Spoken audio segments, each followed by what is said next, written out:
Bueno, quedó claro, y gracias a la compañera presidenta, quedó claro que la corrupción no es de ahora, la corrupción viene desde el pasado.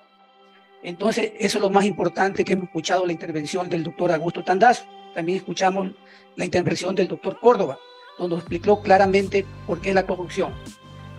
Doctor Tandazo, si me lo permite, con todo respeto, la primera pregunta. ¿La Ley Orgánica de Contratación Pública y su reglamento aplica para contrataciones en el ámbito petrolero? Ellos tienen un régimen especial, que al que se cogen por el tema del giro específico del negocio. Ya se lo contestó el doctor Córdoba. Muchas gracias. Yo quisiera concretar la respuesta que sea muy rápida, no quiero hacerlo pasar más tiempo.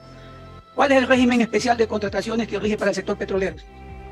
A ver, en el pasado es tan sencillo como esto. En el pasado había que declarar la emergencia por algún tema, o sea, que sé yo, terremoto, un aluvión, fuerza mayor por, que sé yo, desmanes, alguna causa. Pero después ya se creó este régimen especial, que es para contratar lo mismo, pero sin que exista una causa de fuerza mayor. Entonces, el régimen especial incluso está previsto en la misma ley orgánica del Sistema Nacional de Contratación Pública. Tercera pregunta. ¿Qué informes previos de los organismos de control se deben contar para la suscripción de contratos petroleros? Ninguno, porque no puede ser juez y parte la Contraloría ni la Procuraduría. Es una tomadura del pelo. Cuarta Lo pregunta. que sí tiene que actuar sobre la picada cuando se conoce o se denuncia casos que hay que examinar. En términos generales, doctor Tandazo, ¿podría explicar cómo es el procedimiento de contratación en el ámbito petrolero, cuando se sujetan a normas internacionales y de ser el caso? A ver, normas internacionales nos rigen dentro del Ecuador de ese tipo de cosas. O sea, se sujetan a las normas que tenemos, pero como ya se ha facilitado cierto tipo de discrecionalidad, hacen las bases de tal manera de que al final tengan solamente uno o dos oferentes, porque el problema es que la gente sí se entera pues, de que hay dedicatoria. Prácticamente los proyectos a veces son elaborados con dedicatoria para que gane el contrato tal o cual empresa. Entonces, eso le quita credibilidad al sistema nuestro. Por eso, si usted ve la calificación que le dieron al Ecuador hace pocos días, la calificación del, más o menos creo que era el 36% sobre 100 en tema de corrupción.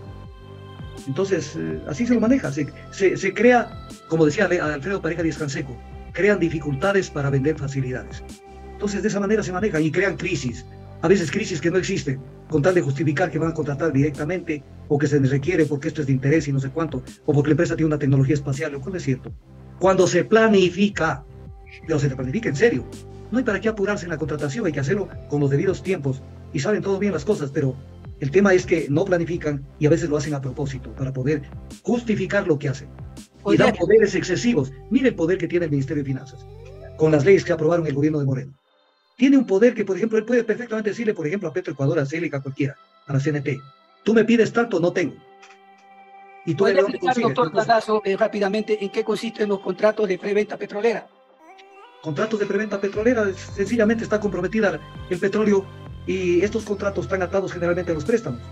Entonces, el gobierno lo quiso, este gobierno lo quiso es decir al Ecuador mintiéndole que ha ahorrado dinero, no ahorró un centavo, lo que pasa es que le tiró los compromisos que tenía de entregar un determinado número de barriles de petróleo de preventas y los tiró para adelante, que el próximo gobierno cuando llegue va a tener que verse las de Caín, porque va a tener que seguir pagando petróleo que no es ni siquiera de su gobierno, ni siquiera del anterior gobierno.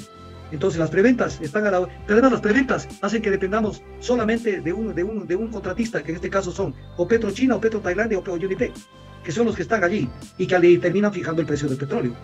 Porque el precio del petróleo se fija en base a información de ventas. Eso lo hacen las compañías que trabajan en este tema, Argus en especial, que sirve de referente para fijar el precio. Pero si todos pagan un precio que está a menos de lo que cuesta el petróleo ecuatoriano, entonces Argus saca un promedio y les dicen este es el precio del petróleo ecuatoriano y nos perjudicamos en alrededor de $6 por barril.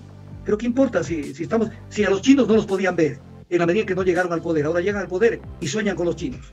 Sueñan a hacer negocios con los chinos. La penúltima pregunta, doctor Tandazo. ¿Usted participó asesorando o en funciones en algún gobierno del pasado?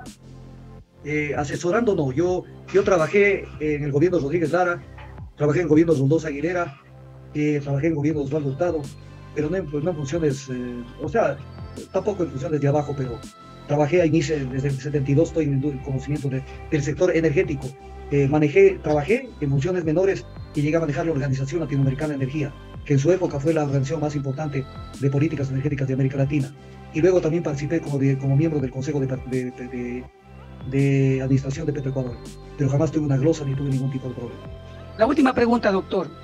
según lo que lo he escuchado en toda su entrevista, en su exposición, me parece para mí, no sé el criterio de las personas que nos están escuchando, usted nos ha hecho es una exposición de denunciante, no una exposición técnica, sino una exposición política. Y le hago esta pregunta, ¿por qué? Usted es militante del movimiento Unión Une por la Esperanza.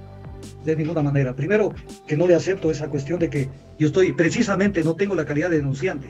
Yo soy analista, o sea, veo el bosque, no veo los árboles. Y no me importa quién sea el que tiene que ser tocado. Yo veo políticas, porque aprendo a ver el bosque, no estoy viendo los árboles, ni que el chequecito de acá, ni la cuestión de acá. Yo no soy denunciante.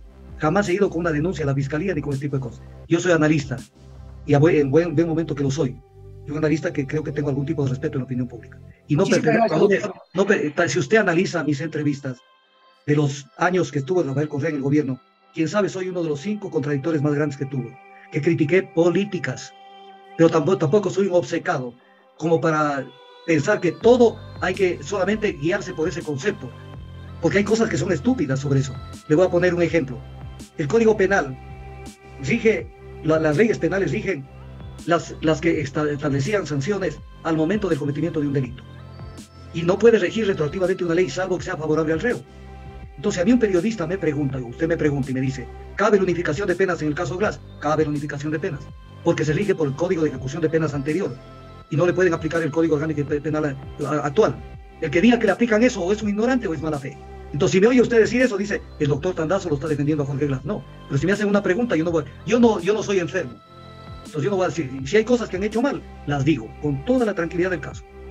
Muchas gracias. No tengo nada que ver con UNES, nada, absolutamente nada. Muchas gracias, doctor. Muchas gracias. Gracias, doctor.